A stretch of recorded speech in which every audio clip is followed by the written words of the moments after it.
যা ময়লা ছাতে ঝাড়ু টাড়ু পড়েনি তো কতকাল। আর কি কাজ করতে হবে বলো? নিচ থেকে চেয়ারগুলো আনতে হবে যে। এক্ষুনি নিয়ে আসছি।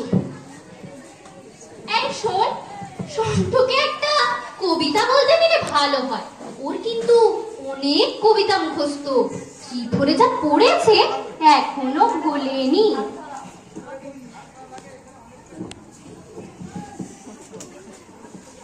তোমাদের মায়েরা বলছিল আবার ঠিকঠাক রেখে দিয়ে যাস। আমি বললাম সে নিয়ে আর তোমাদের চিন্তা করতে হবে না।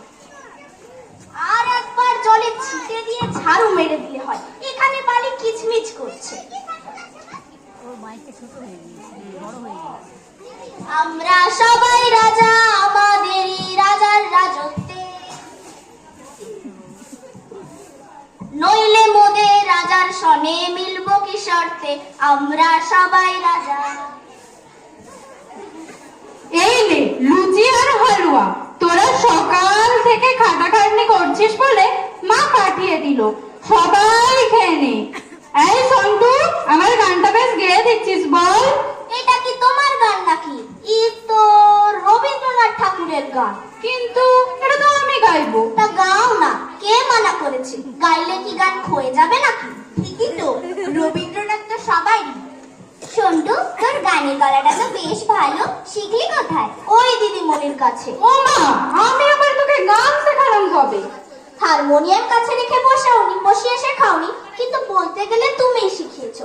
তুমি যখন গান গাও আমি তখন বাসন মাজতে মাজতে শুনি। তোকে বাসন মাজতে হয় কেন রে সন্টু? তোর মানে? মায়ের জ্বর হলে আসতে পারে না তো, না এলে তোমাদের মায়েরা বকাবকি করে, তাইতেই তো আমাকে পাঠিয়ে দেয়। তাইতেই তো তোমাদের গান শিখি, তোমাদের টিভি দেখি, তোমাদের ফেলে দেওয়া কত খাবার দেখি।